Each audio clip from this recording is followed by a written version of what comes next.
This is the Wiiviewer and the LittlestWiiviewer, and we're going to review Sonic Lost World for the Wii U. Sonic Lost World is the first of what I hope is many Sonic games for the Wii U. There were quite a few of them released on the Wii, and they did get progressively better. So it's nice to see they took all the good things in the previous games and sort of improved on it. What's the story about?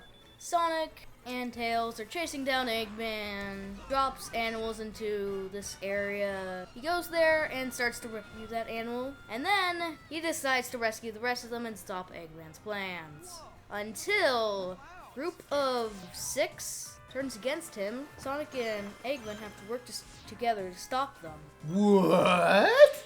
Sonic and Eggman together? And the world didn't implode? No, that did not happen. I think it's more of Sonic has to clean up Eggman's mess, more than he's helping him out. I like the story. I thought it was very fun.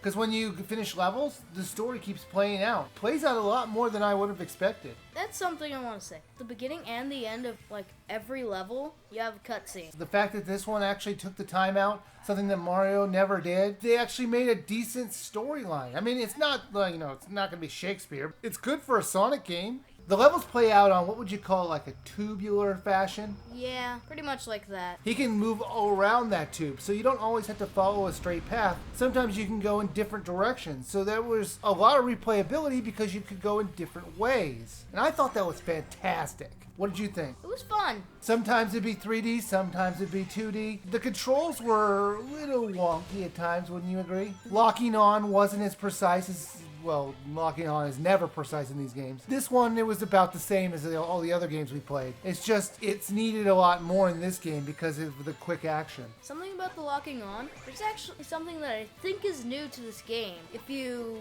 lock on for long enough, your attack can become stronger over time. This is really only useful for bosses, though, as regular enemies normally go down in one hit. What'd you think of the boss fights, as long as we're talking about it? They were pretty interesting. I thought they were very clever. I had a lot of fun with the bosses. What would you consider this game to be in difficulty level? Like any game in the series, you just try to grab one ring after getting hit, but that's not always the easiest thing to do, especially when you're on an auto-running level, which is pretty much completely impossible to do. So how difficult would you say this game is? It's kind of difficult. I like the idea of not just branching paths, but different parts of the world to jump in, like in Mario Galaxy. And yes, you're going to have to compare this game to Mario Galaxy, because the core idea is basically the same. Galaxy is still better though, but it does work well for a Sonic game as well. Like I said, most of the levels are kind of tubular, and you're running across and you decide which way you want to go. Some paths are easier, some paths are harder. There's enemies that you can turn back into animals. You have to get a certain amount of animals to get to Act 4 of each world. There were also special abilities you can get through the levels that did multiple things, like drilling you under the ground or pushing you forward really far. What did you think of those abilities? They were pretty fun.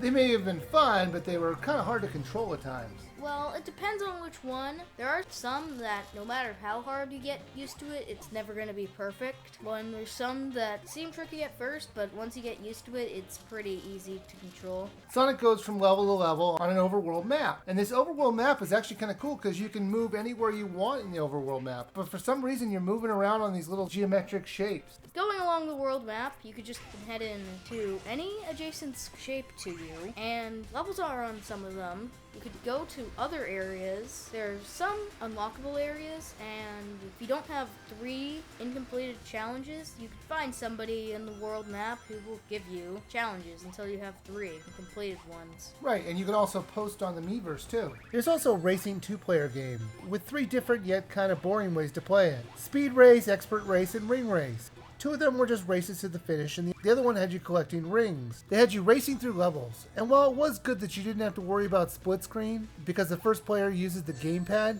it really wasn't that interesting to play or replay. Sonic Lost World. LittlestWiiviewer, would you buy, rent, or skip? I'd just say bye. That's what I'd say. And I agree with you. This is one of these games that I wouldn't go back to, because it was a lot of fun. And there were multiple paths you could do. There were multiple things you could do in each level. There were objectives that you could just get so you can get more power-ups. I think this game is absolutely worth a buy.